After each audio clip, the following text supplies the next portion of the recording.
mankind has ever conceived. If evil had a face and a haircut, this is what it would look like. It would look exactly like Marianne Buddy.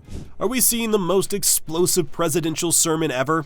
With Trump back in office, the woke have been shaking in their boots, and this bishop was no exception. She was hoping to get some public support, but she never saw Matt Walsh coming, dismantling her sentiment like a sledgehammer to glass. In the name of our God, I ask you to have mercy upon the people in our country who are scared now. Bishop Marianne Edgar Buddy, the bishop of the Episcopal Diocese of Washington, urged Trump to unite the country, but not everyone was on board. In fact, Matt Walsh had zero patience for it, and her response was anything but subtle. Was she preaching unity or playing politics? You'll soon find out. It is a truth long established that a liberal woman over 50 with a lesbian haircut is sure to support the most evil ideas and policies that mankind has ever conceived. If evil had a face and a haircut, this is what it would look like. It would look exactly like Marianne Buddy, the fake bishop of Washington for the Episcopal Church. They say that you shouldn't judge a book by its cover, but some covers tell the whole story before you even read them. Marianne didn't just call for unity, she straight up painted Trump as some kind of supervillain targeting a specific crowd. Instead of just speaking for the church, she came off like a full-on activist for the LGBTQ+ community, who are now sweating over what kind of executive orders Trump might throw their way. And Trump is not tiptoeing around this. He made it loud and clear that he's not buying into all the modern gender talk. To him, there are two genders, end of story. But Marianne wasn't backing down either. But a more important question here is whether these kids are drowning in fear, and if it's really the government's doing, or are the adults around them stoking the flames, twisting their emotions into weapons for political gain. This isn't concern, it's emotional blackmail, and it's downright filthy. Kids don't just wake up terrified of policies they've never heard of. Someone whispers it into their ears, plants it into their heads, and then parades their fear like a trophy. What do you think? Are these fears real, or is someone pulling the strings? Drop your thoughts below while we break down what Matt had to say. There are gay, lesbian, and transgender children in Democratic, Republican, and independent families. Some who fear for their lives. And that wasn't even the end. Marianne then switches gears and tried to lump immigrants and LGBTQ folks together, painting them all as victims. But let's be real. LGBTQ people in America have been one of the most privileged groups for a while now. No shade, but only a handful of voices like Matt Walsh have ever dared to question their ideas. Then came the immigration speech, where Buddy argued that illegal immigrants deserve mercy, not because they're human beings, but because they keep the system running.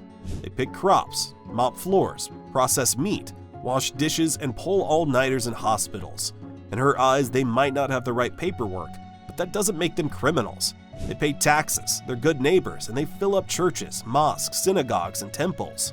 People who pick our crops and clean our office buildings, who labor in poultry farms and meat packing plants, who wash the dishes after we eat in restaurants and work the night shifts in hospitals, they may not be citizens or have the proper documentation. When that wasn't dramatic enough, Marianne tried blending her woke ideology with religion. It wasn't even a plea anymore, it was a full-on performance, painting the president as some kind of villain to rip kids from their parents just because he's strict on immigration. And here's where it really gets messy. She strips immigrants down to nothing but their labor, treating them like disposable workers instead of actual people. The same crowd that won't stop preaching about dignity is out here reducing human worth to how much they contribute to the system. The irony is right in their faces, but they don't even see it. Then for the grand finale, she goes full emotional appeal, pleading for mercy, for families scared of separation, for refugees running from war. She wraps it all up in a sermon about compassion, truth, and humility, trying to coat political propaganda in a layer of faith. This isn't about justice, it's about pushing a narrative, and the way she's packaging it couldn't be more obvious. Faithful members of our churches and mosques, synagogues, wadara, and temples.